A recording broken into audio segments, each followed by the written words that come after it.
Well, Norway's Darkthrone certainly work in weird ways. We did speak with drummer Fenris on the show quite a while ago, who openly shared his views on the band about playing live, the scene, and everything else in between. Well, let's get the other half of the band's perspective. We have Nocturno Culto on the line from Darkthrone. Welcome to Triple J, Nocturno. Well, thank you. Yes, it's a pleasure for me to be on,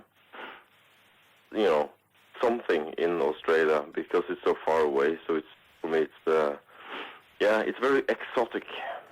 So, what were you expecting from this interview from Australia? I don't know. Just to hear your accent, probably. Do you like the Australian accent, I assume? Yeah, I know. Yeah, I've seen some Australian, some Discovery Channel. Yeah, that's right. Now, the band recently released the brand new record, which is titled Sardonic Wrath, and I guess was really met with positive reviews, and I actually hear that you are actually quite happy with the album as well. Am I correct there? Yeah, you're correct there. It's we usually don't have an opinion on our own albums really. But I think this album came out good, both visually and also the entire soundscape did just come in right, and because it's strange because this album we use so much different kind of riffs, in different styles, like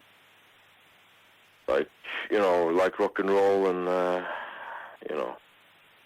basically metal stuff, but it's always interesting to hear what the sound will be like, and trying to adapt it to the music. But I think it came out good. So even the obviously rock and roll track from the album is sounding really black metal because of everything. The sound especially is a really good one, and so we're very pleased in general, and also with the this engineer we were using for the last couple of albums. He's really great understanding of the analog components and sound. Yeah. The thing is that Sardonic Wrath is the first album we record with, onto a hard disk. Oh, really? Yeah, it is. And so for us, that was a new experience, really, and it's a lot of opportunities that we don't use, when it comes to digital things. Like Pro Tools and... But what? Like Pro Tools and stuff like that? Yeah, no, we don't use that. Yeah. It's more, what we are actually recording is the things that you hear, We don't change anything, in programs like that. But anyway, it was a new experience, but all the analog components, makes it sound very, very analog, yeah. Now, when you said before about you don't really have an opinion on it, I'm sure that you definitely throw your opinion, or I guess both you and Fenris throw your opinions back and forth when you're making this kind of music. I mean, that's obviously vital in itself. But exactly. That's exactly right, because when we are making the album, we are kind of, we of course are very critical towards ourselves, and but it's the recording process that is different, because this time around something really strange was happening, because we were having the entire album, and we went down to Oslo and recorded the album there, and I had this feeling when I left the studio that we might have played things a bit faster than we did on the rehearsals, and that we probably have cut some of the And we were right, because it was turning out to be quite short, actually, when I came home. So we had actually to record even more. And that's the last track on the album, the Rawness Obsolete, was a mixture of riffs that both Fenris and I had laying around. So we went to Oslo again to record the last album for the last track for the album. So you had maybe a 25-minute album or something? I mean, Slayer's Rain in Blood was 28 minutes. It was like. Does it matter? Yeah, it was 26 minutes or something, because Satyr was calling me and said this is a bit short, like 26 minutes, and I just almost panicked, because I understand that 26 minutes is a bit short. But if it feels right, and if it actually feels right for the album, I mean, did you, I guess, take his pressure on board? Did it actually feel shorter to you when you heard it, or did someone point this out to you? Did you notice it first and foremost after you left the studio when it was done? No, because I didn't get the CD along with me, so I didn't know the outcome. Yep. But it felt a bit short, and but Rawness Obsolete is I don't think. Well, it's many years since Fenris and I did put a song together, Was he happy when you had to go back in the studio to record another song? Because I hear that he hates recording music as well. No, it's always very chaotic, when things like that happens. But it was okay, because it was the day after we left the studio, so all the equipment was there. Okay, that's easy. Yeah, except for one of the guitar amps was destroyed, so... Was that destroyed in a heavy metal rage, or the thing just blew up? It's it's a mixture, I think. Well, that's good to hear. Yeah, it's therefore the guitar sound is a bit different on the Rawness Obsolete song as well, because we had to go for another amplifier. Now, playing live, Fenris has told me, and I guess everybody else he's spoken to in the media over the years, that he has no interest in playing live whatsoever. But I heard that you played live at this year's Wacken Festival in Germany with your old mate Satyricon. What encouraged you to take the stage, and do you feel maybe some of that Darkthrone mystique has somewhat been tarnished because of the sort of live appearance you did? No, well, it's... That's a tricky question. You see, we get all this sort of requests all the time on the live stuff, and especially Wacken was very aggressive in the way they, each year for like 4 years they were approaching me in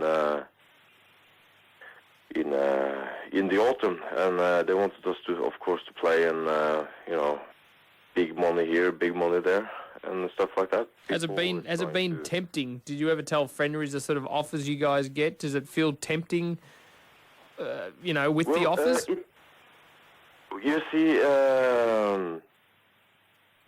even if people are offering us a hell of a lot of money, it's not, that's not the point.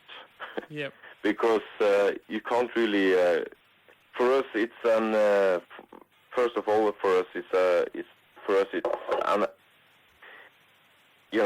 such a big task for us to starting to rehearse old songs. It's like playing cover. And plus, you're only a two-piece, so you've got to obviously enlist a couple of session musos to complete the band, which obviously would be a bit of a task.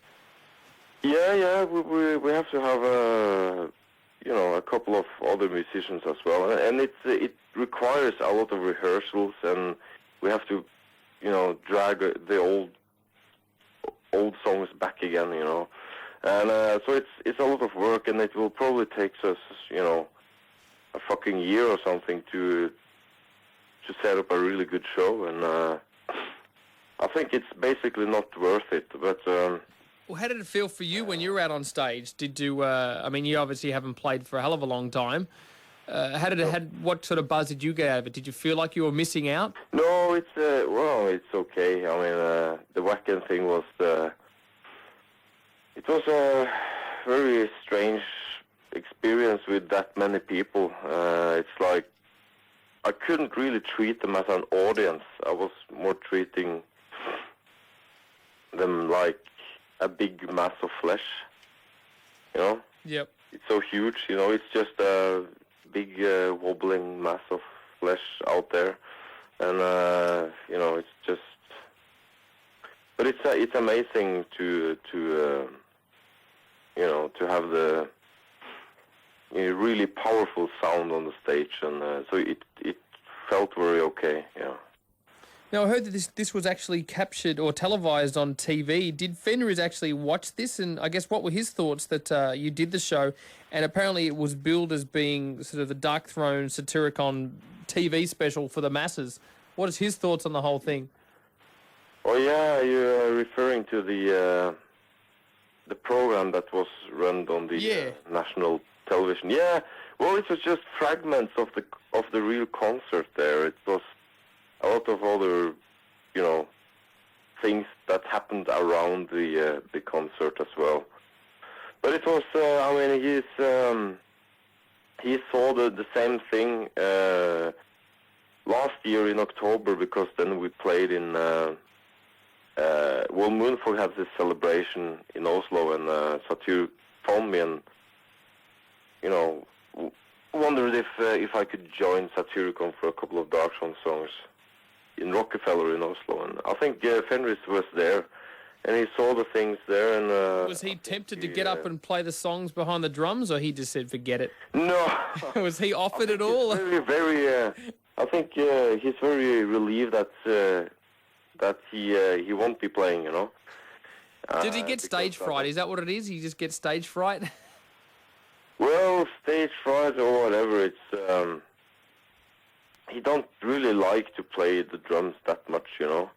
But we've always been a rehearsal band, and that's very important to point out, because in the early days as well, we just saw the rehearsal times as the most important ones, you know. And we did even think that rehearsals are much more important than an album, you know. So for us, it was.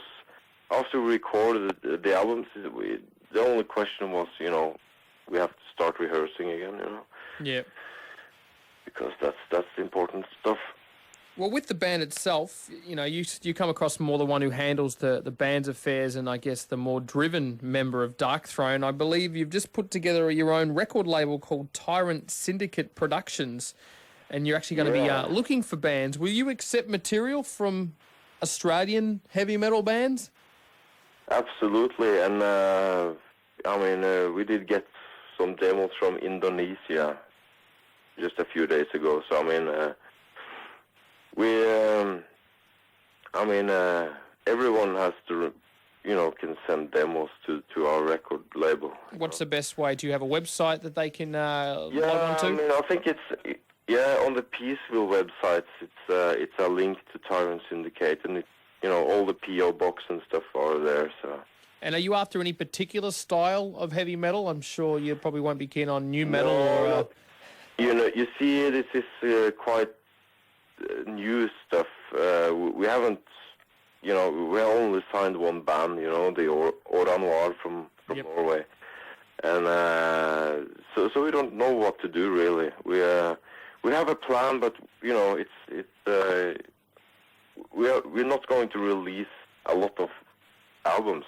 It's I think it's the best thing is to look into the underground, you know, to find the best music available. So. Yeah. Well, it's encouraging you take on the Australian heavy metal, because there's some great bands in this country too. Yeah, I know. So I mean, people, you know, just have to send out the demos to us, you know. Thanks for your time, Nocturno. Yeah, that's okay. And I hear the line is a bit septic. It's okay. I can hear you quite well. It's a bit fuzzy, but you know we can cope with it. We can get you to choose a track from the most recent album, Sardonic Wrath, one that you enjoyed in the rehearsal studio, knocking together. Yeah, probably. I don't know. What do you think? I'm tempted either to go with Straightening Sharks in Heaven or even Sacrificing to the God of Doubt. Yeah, I think. Well, you should probably go for the rock and roll one. All right, let's lock that in. Thanks for your time, Nocturno. Yeah, it's my pleasure. And as always, stay metal. Yeah. Same to you, man. And just have a nice day, okay? Always. Let's check out some Darkthrone on Triple J.